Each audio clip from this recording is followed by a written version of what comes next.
शिकलो असतो तेव्हा कोणतरी तुमच्यासारखं भेटलं असतं सर, आम्हाला त्याने गाईड केलं असतं, आम्हाला त्याने मार्गदर्शन केलं असतं, तर मग आम्ही कुठेतरी चांगला विचार केला असता. अरे पण मार्गदर्शन करणारे येतात ना, जेव्हा तुम्ही विद्यार्थी जीवनात असता तेव्हा मार्गदर्शन करणारे आमच्यासारखे भरपूर येतात, पण तेव्हा आपण इंटरेस्ट घेतो का? आपल्याला असं वाटतं अरे 11:30 झाले म्हणजे माझ्या शाळेची सुट्टी झाली, कुठेतरी जायचं असेल, आपण त्यांच्या बोलण्यावर लक्ष देत नाही. आम्ही आमच्यासाठी येतो की तुमच्यासाठी येतो? आताच तुम्ही मला उत्तर दिले की तुम्हाला वाटलं असेल की आम्हाला वाटलं असेल तुम्हाला कदाचित या गोष्टीची गरज आहे. 100% आम्हाला वाटलं ना तुम्हाला तरी करिअर बद्दल माहिती देण्याची गरज आहे. मग ती माहिती घेण्याची इच्छा पण तुमच्यामध्ये असली पाहिजे ना, की नाही सर काहीतरी नवीन कदाचित सांगतील, मग आपण ते लगेच कुठेतरी नोट केला पाहिजे. जर आता मी खूप इम्पॉर्टंट गोष्ट बोललो समजा करिअर बद्दल, काय करणार आहात? काय करणार आहात? तुम्ही कम्प्युटर आहात का? की लगेच कुठेतरी सेव्ह झालं हे, मग कुठेतरी लिहून होता आलं असतं ना, आता कुठे लिहिणार? एकामेकाच्या पाठीवर? बरं तेही नाही करू शकत, तुमच्याकडे पेन नसतील, ओके नाही, मग लगेच ते बुक आणि पेन घेऊन बसणं गरजेचं होतं की नाही? कदाचित खूप इम्पॉर्टंट असू शकते आपल्या करिअरचं मार्गदर्शन आहे, काहीतरी महत्त्वाचं आपल्याला इथं माहिती मिळेल. आणि हे करिअर आमचं घडेल की तुमचं घडेल? मग सिरियसनेस तुमच्यामध्ये असायला पाहिजे की आमच्यामध्ये? मग मी काय कॉमेडी करायची का? म्हणजे दोघांमध्ये असणं गरजेचं आहे ना.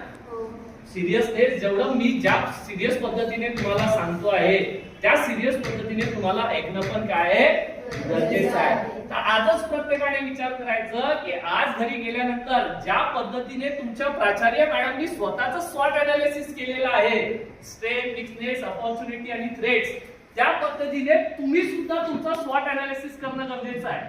तुमच्यामध्ये काय चांगलं आहे, काय वाईट आहे, काय गोष्ट तुम्हाला भीती वाटतंय किंवा तुम्हाला काय वाटतंय की मला कुठल्या गोष्टींमध्ये सामोरं जाऊन अपॉर्च्युनिटी आहे.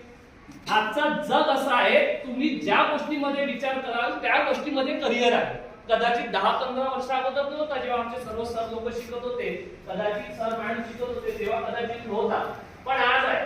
जर एखाद्या मुलीला स्वयंपाक चांगलं करता येत असेल ना, आहे का कोणाला आवडतो का स्वयंपाक करायला?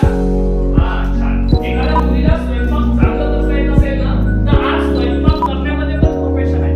15 वर्ष अगोदर कदाचित नव्हतं, 5 वर्ष अगोदर कदाचित नव्हतं, पण आज विवो फूड प्रोसेसिंग टेक्नॉलॉजी नावाचा एक विषय येतो ज्याच्यामध्ये ग्रॅज्युएशन डिग्री असते. त्याद्वारे तुम्ही स्वयंपाक या गोष्टीमध्ये सुद्धा आपण काय करू शकता, स्वतःचं करिअर करू शकता. एखादी विद्यार्थी कदाचित इथं असेल, तिला खूप सुंदर ड्रॉइंग काढता येत असेल, आहे ना मुली? आहे ना? काढता येत असेल किंवा इंटरेस्ट असेल. 10 वर्ष अगोदर त्या व्यक्तीकडे फक्त एखादा मुली असेल तर तो फक्त पेंट करत बसत होता. आज तसं राहिलं नाही. आज खूप चांगली संधी वेगवेगळ्या पद्धतीने अशा लोकांकडे आज यायच्या जमान्यात आज एकदम चांगल्या डेव्हलप काळात आज या गोष्टीमध्ये पण तुमचं करिअर. एखादा तुमच्यापैकी कदाचित मुली असेल ज्याला चांगलं भाषण देता येत असेल, किंवा आपल्याला चांगलं बोलता येत असेल, चांगलं भाषण देता येत असेल, 10 वर्षांवर कदाचित त्यामध्ये करिअर करता येत नसेल, पण आज त्याकरिता पण डिग्री सरकार देतं. तर आज तुम्ही फक्त विचार करा की तुमच्यामध्ये कुठली गोष्ट चांगली आहे, तुमची स्ट्रेंथ काय. ज्या ज्या गोष्टींचा तुम्ही विचार कराल, सरकारने, महाराष्ट्र सरकार असेल किंवा भारत सरकार असेल, प्रत्येक तुमच्या टॅलेंट मध्ये आज वेगवेगळ्या प्रकारची डिग्री आज सरकारने उपलब्ध करून दिलेली आहे. फक्त एवढंच आहे की तुम्हाला तुमचा तो टॅलेंट ओळखता आला पाहिजे. जर तुम्हाला तुमचं टॅलेंट माहिती नसेल, तुम्हाला तुमची आवड माहिती नसेल, तुम्हाला तुमचा इंटरेस्ट माहिती नसेल, तर मग तुमच्यासाठी हे कोण करेल? कोणी करावं? काही अपेक्षा तुमची कोणाकडनं नाही ना. तुमच्यासाठी कोणाला करावं लागेल? माझ्यामध्ये काय चांगलं आणि काय वाईट आहे हे 100% दुसरं कोण सांगू शकेल? फक्त आणि फक्त एकच व्यक्ती असं राहील जो सांगू शकतो, तो म्हणजे मी स्वतः. आणि त्या पोरीने 10-12 वर्षाच्या गॅप नंतर एकदा पुन्हा आपलं करिअर सुरू केलं. तर यावरून आपल्याला असं लक्षात येते एखाद्या गोष्टीमध्ये जर तुमचा इंटरेस्ट असेल तर ती गोष्ट कदाचित 5, 10, 15 वर्षानंतरही तुम्ही सुरू करू शकता. तुम्ही त्या गोष्टीमध्ये आपलं करिअर करू शकता. सर्वप्रथम तुम्हाला हे लक्षात येणं गरजेचं आहे की मला करायचं काय आहे. आपलं गोल तर निश्चित करा. एखाद्याला टीचर व्हायचं असेल तर तुम्ही लगेच विचारू शकता ना, आपले तुमचे टीचर बसले आहेत, सर मला पण तुमच्यासारखं शिक्षक व्हायचं आहे, काय करावं लागेल. तर ते तुम्हाला 100% सांगतील, बेटा तुला असं असं या मार्गाने जावं लागेल तर तू शिक्षक बनशील.